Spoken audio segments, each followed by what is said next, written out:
Well, well, well, well, well. Who was right? Oh, yeah, that's right. I was right. Again, exactly what I said was going to happen yet again. Tyson Fury did exactly what I said he was going to do. Klitschko lost exactly the way I said he was going to lose, and he got battered.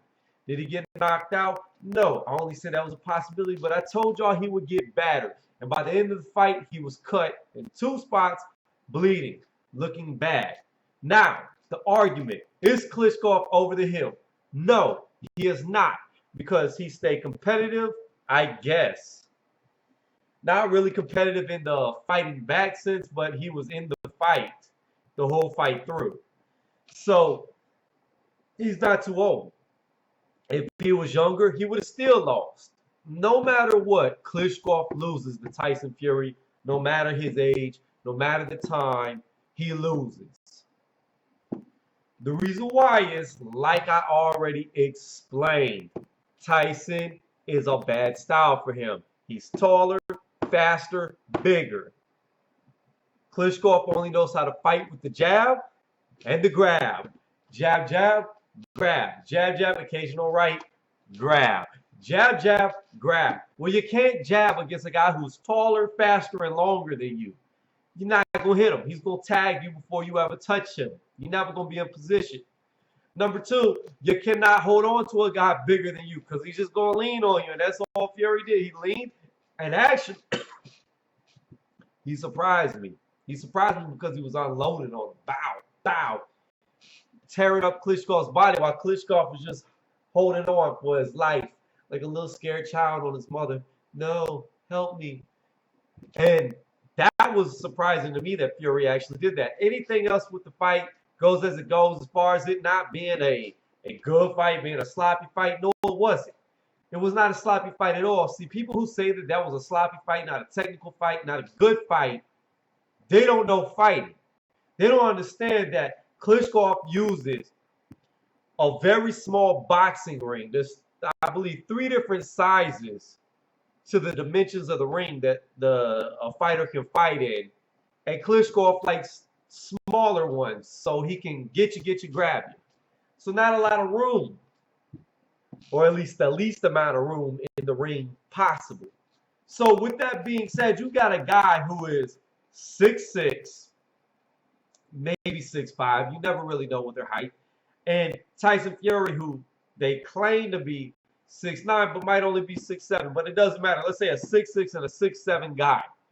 They're tall. Then their arms are long. Then when their body leans, that's even more lean. You run out of room. So of course they're going to collide. They're going to grab. It's going to look sloppy because they're too tall. They're too tall. They're too lumbering to not collide like they did. And that's why the fight looks sloppy, but it really wasn't sloppy.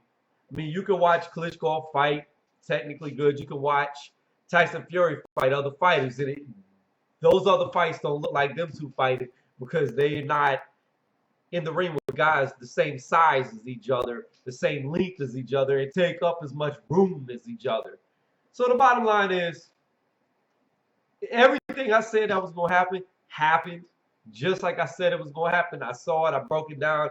It was good. Now, I've had a couple of people. I'm assuming y'all are both from England because y'all asked me about Joshua and y'all asked me about Ebank Jr. My response to that is I will watch videos on them, but I tend not to watch fighters when they're in the lower to mid tier of their career, because it's hard to base how good they are because they normally only fight shitty competition. You can't really judge how good a good fighter is against a mid-level to low-level fighter who will never go anywhere, who will never see anything in their career. They'll be mediocre at best. So, of course, they look good fighting mediocre fighters. So that's why I don't pay attention to it, because a lot of boxing is about building a name, building a reputation, sponging your record, fighting people you have no business fighting, who you have more amateur experience just they don't even look good that you know walking in there. There's no risk. I mean, I guess there's always a puncher's chance risk, but other than the unlucky knockout, skill wise, the development of the fight, how they set it up, fighters normally don't lose early. So that's why I normally don't dictate that. I'm sorry, y'all. I keep looking over here because my PlayStation just turned on for no reason. And it just beeped again for no reason. I don't know. Maybe it's time. Anyways, so I'm going to watch Joshua and White. I'm going to look back on their fights. But I will say off top that I believe in that fight that Joshua's going to win as long as he doesn't come in scared, because I know he lost to White and the amateurs. And White hasn't been as dominant in the pros as Joshua has. And the reason for that is amateurs don't really mean shit when you come to a professional compared to amateur, because amateur is more technical type skill, white of the glove to the head, to the body, points. A lot of the power that a puncher has, although there are knockouts in amateur, they're much more rare because of the headgear, the thicker gloves. So you could take a guy, say, who's just a natural knockout artist, but he's not the most technical fighter, but you get him in the ring without the headgear, with the smaller gloves, and he knocks everybody out. Well, in the amateurs, he might not be as good. I believe Rocky Marciano is a prime example of that. He wasn't that great of an amateur fighter, but when he went pro, he never lost. It's because when you go pro, you feel that person's full power. And for somebody who has got a lot of knockout power, they're neutralized to an extent when they're in amateurs. So a lot of their arsenal, although it doesn't seem like it, is taken away from that fighter. Whereas a softer puncher, you know, is balanced now. So where the power guy might have had an advantage, an edge over the softer puncher, well, now it's even because neither one's going to knock each other out, most likely. So with that being said, I believe that White will come in overconfident as long as Joshua doesn't come in with something to prove or hesitant to fight, which I doubt he will. I think he will have a good shot at hurting White, if not knocking him out. As far as Ebank goes, I think Ebank will win. I think I've seen one fight with him.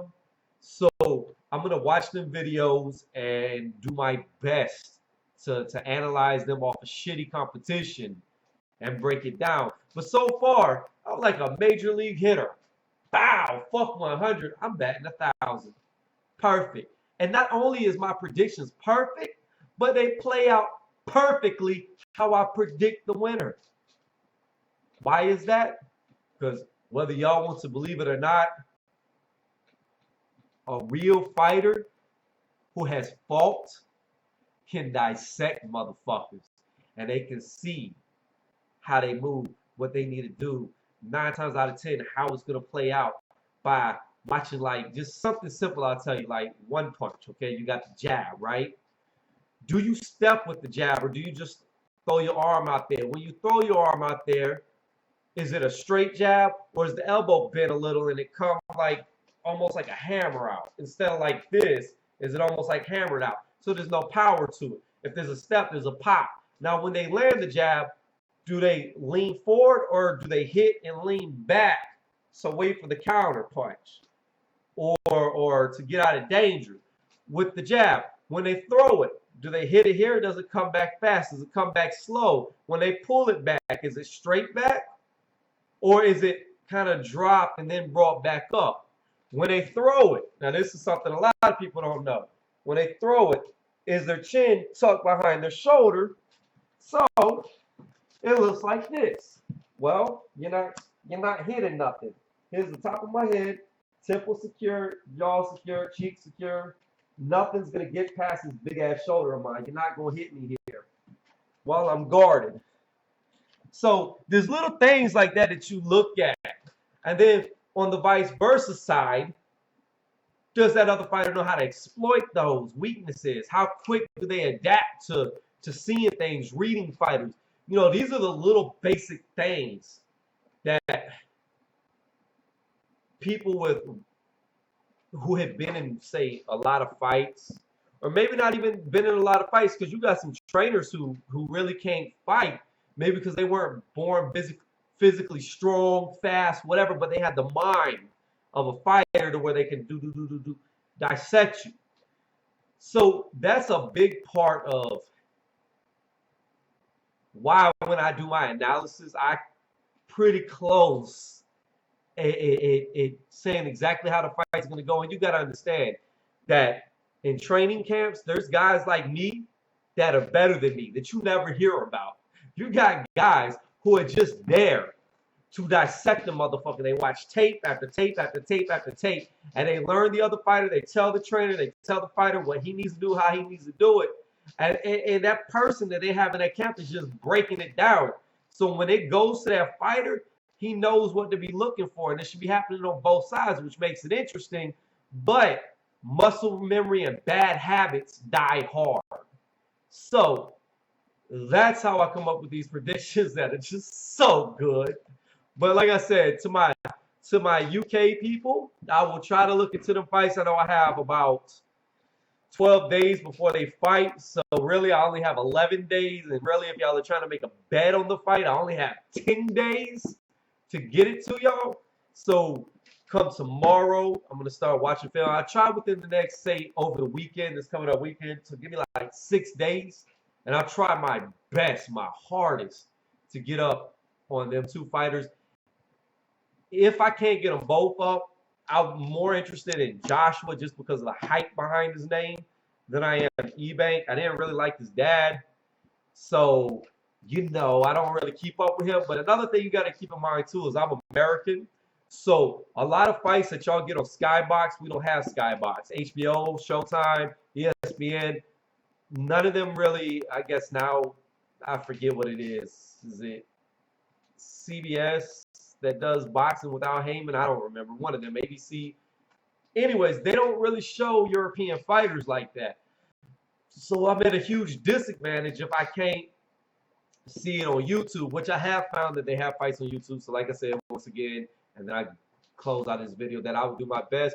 But back on Tyson Fury and Klitschko, I believe Tyson Fury, as of right now, is going to be the champ for at least a few years. I don't think Deontay Wilder can beat him unless Deontay Wilder gains more weight. He's just too small. He's too small of a guy to fight a real fighter who knows how to fight, who has that weight. Deontay is just too skinny. He is too small to even step in the ring. Unless he puts on 20 to 30 pounds, he's not going to stand a chance. That power that he supposedly has, it doesn't exist.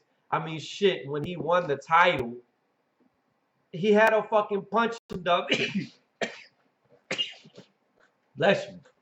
Y'all are going to see that because I never had it. But he had a punching dummy. A fucking heavy bag just sitting there, let him well on him.